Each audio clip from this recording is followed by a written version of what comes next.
Welcome back to the bench, my friends. Today we are repairing this Apple IIc. It's sick. It doesn't work. It's in rough shape. It's dirty as heck, and it's got an issue. Aside from the, you hear that? Crunchy keyboards. Some keys are okay. Oh, some keys are crunchy. Aside from that, and this situation up here, let's see what she does. 1, 2, 3. Garbage on the screen. Quite typical for this era of Apple. Could be anything. It could be corroded socketed chips. It could be a RAM issue. It could be anything. In fact, there is an internal diagnostic mode. Apple open, Apple close, Apple shift and reset, I believe. But that doesn't even do anything. So, I'm not sure what's going on here. Let's open her up real quick. The dirt is quite significant in here. The customer sent this one in and said, the keyboard is this crunchy biz. Can you please fix this? And what happens is that, oh boy, these foam things deteriorate and they make this thing crunchy. Get rid of them, and then the key works a lot better. At least you can clean and lubricate it. The fact that the reset key doesn't do anything is worrying me quite a bit. It must mean that the CPU isn't working much. This reset key here is hardwired to the CPU reset line, so it should just work. Take this out real quick. It is connected, so that's not the problem, I would think. Sometimes what could happen is that the keyboard isn't connected. You can get that too. That the cable, the floppy cable, isn't connected either. Look at that. There it is. And that would perhaps be the reason why we were not hearing any clacking of the disk drive right when we first started her up. So yeah. So time to break out the oscilloscope and let's get diagnosing. Turn her on again. 1, 2, 3. Same issue without the keyboard.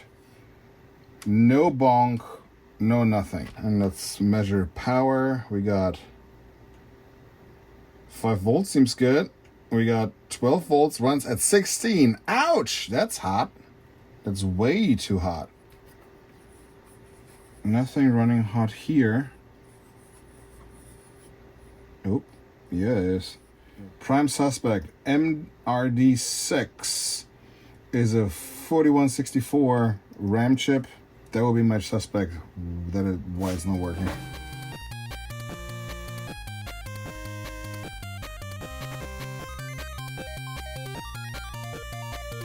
No, so it wasn't the address lines that are bad. The address lines being bad is a symptom, not the cause. So moving right along, I looked at the RAM chips and was it D0 looks good, 1 is good. 2, 3, 4, 5, 6 is good. 6 gets a little warm, but 7 gets really warm. And when I look at this output here, that doesn't look right. When I probe around, right next to it is another leg for the read-write pin. And when you probe below here in bit 6, for example, this looks okay. Bit 7, and that's because there's corrosion ever so slightly next to the plastic package. I'm wondering if there's corrosion inside the chip, and then that would trash bit 7, right? First look at the rest of the RAM here. The ARD RAMs, 2, 0, 1, 2, 3, 4, 5, 6, 7. All the pins look okay, and but there's no read-write signal whatsoever. And when we look here at the output, if the read-write signal is only ever stuck high, it'll display whatever garbage happens to sit in this RAM here. So this would coincide with what we're seeing here, the fact that we're never writing to memory. UC9 is a logic OR controls this. UC9 is this guy, and we can see the output is stuck high. We expect that. Output and pin 3 is generated from pins 1 and 2. Pin 1 looks good. That's activity. Pin 2 is stuck high. Interesting. And page number 1 creates it right here on the MMU pin 17. And there you have it. Pin 17, we totally have activity though. So there's totally stuff happening. Quick note from the editing room. I'm actually probing the wrong chip here. I'm on the IOU pin 17, and I meant to be probing the MMU pin 17, which is the fat chip right underneath, the one in the middle of the 3. Now, ironically, that mistake helped me identify another fault that we will see later. On the MMU. The MMU itself seems to be just dandy. Pin 17 to enable up here also should enable this bus transceiver and nothing. But from the bus transceiver to the logic gate is fine. So something is broken between the MMU and the bus transceiver, and if I have a feeling this might be corrosion in the socket. Oh yeah, and we do see some minor corrosion on the chips, on the chip itself. Look at that. This here is pin 17, the one that is ever so slightly duller than the rest. Oh yeah, and I see corrosion inside the, oh boy, lots of it too. Okay, so where's my deoxide at?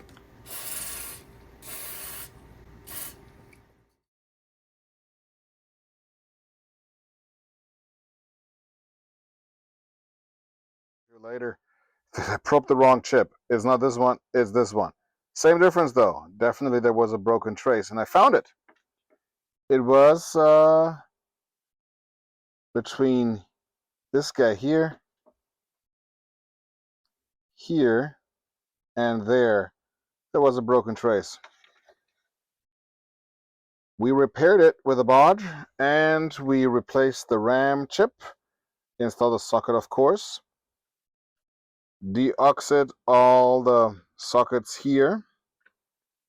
Let's see what she does, shall we? 1, 2, 3. Aha, but now we have a rolling image.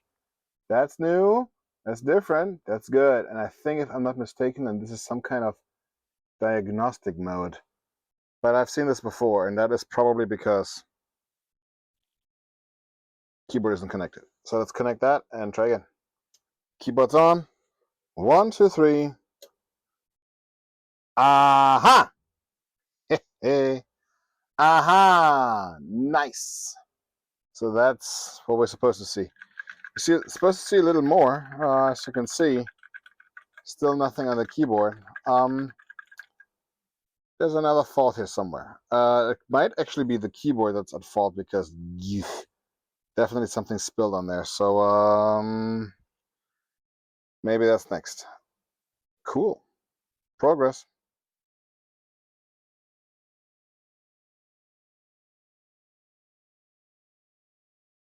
Okay, well, back with a Apple IIc repair. We replaced the RAM chip, and it's now working, at least now working better, I should say.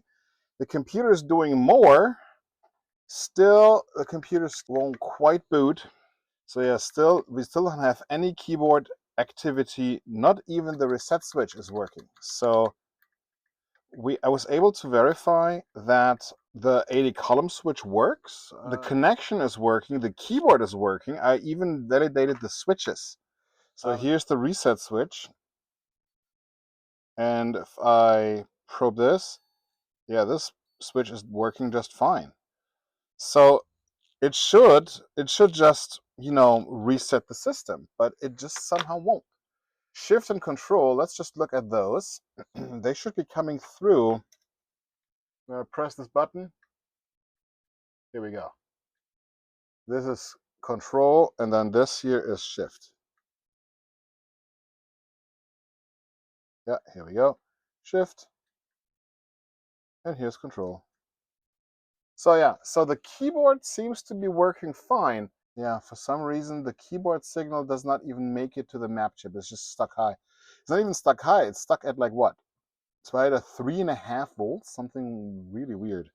The reset signal goes to a bunch of pins, including the IWM, the internal WAS machine.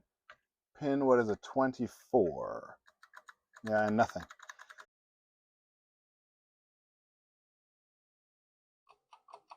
Nothing.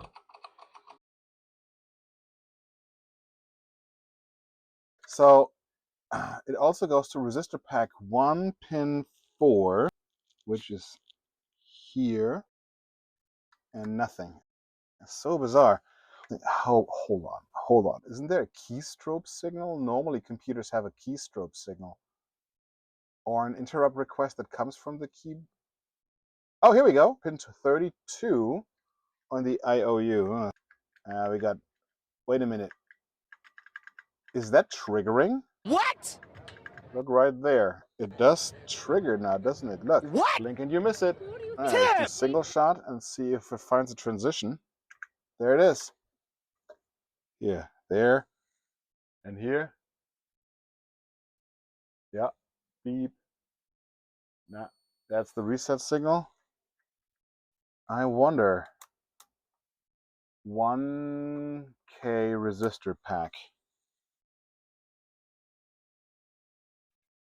Pin 1 is 5 volts. You will not believe this. This is actually, this resistor pack here has exactly one faulty resistor inside. Check it out. Turn it off. It's supposed to be 1K. Alright, so this pin has about 1K, but this pin here only has about 440 ohms. And that, my friend, is the same as the reset signal.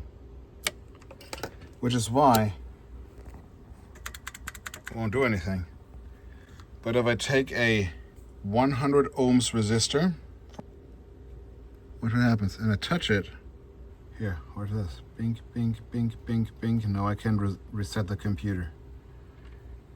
And now I can type, and now it will work.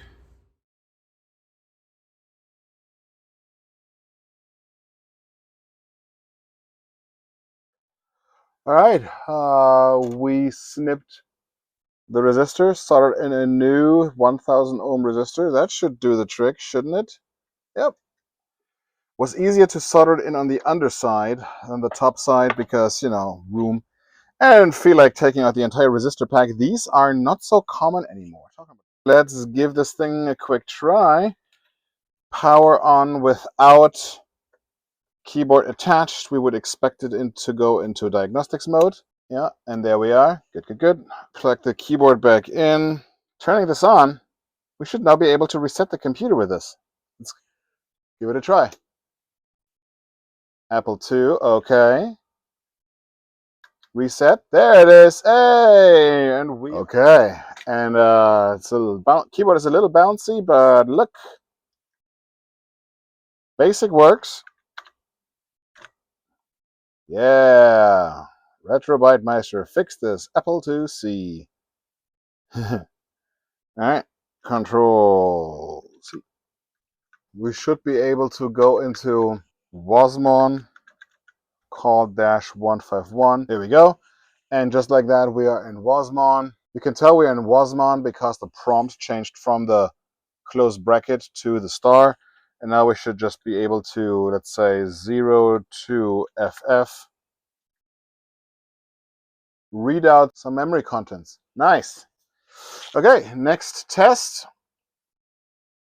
What happens when we plug in the disk drive?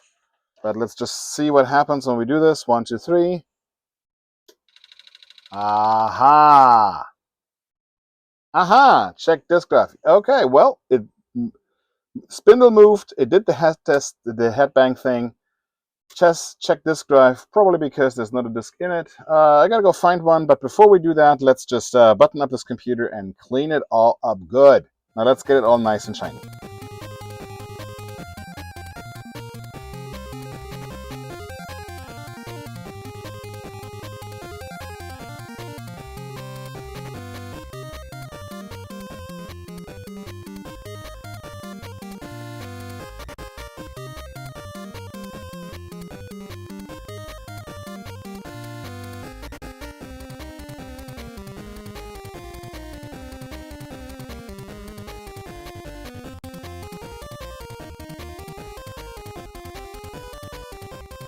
And we're back. He's almost completely assembled. The keyboard is nice and clean now, and look at that. No more crunchy sounds.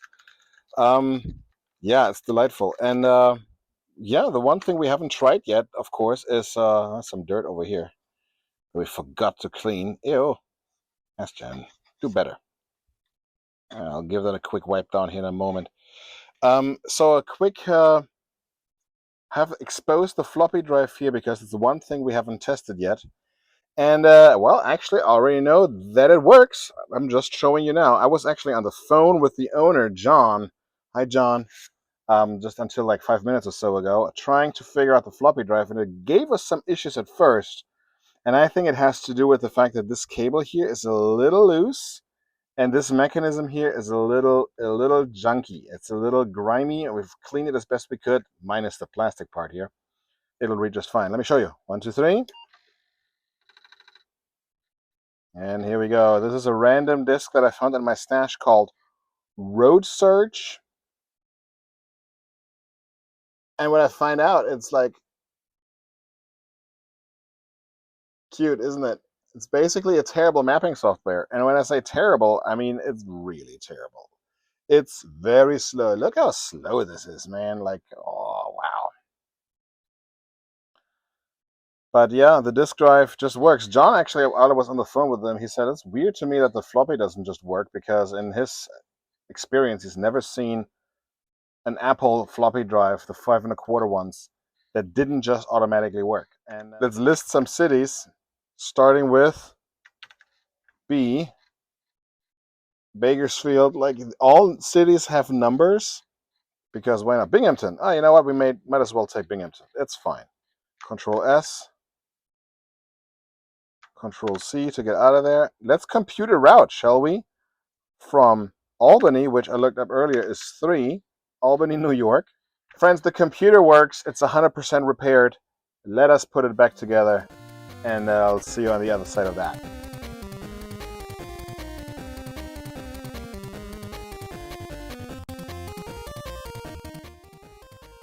And here we go. This beautiful computer, this beautiful Apple IIc is back to its original glory.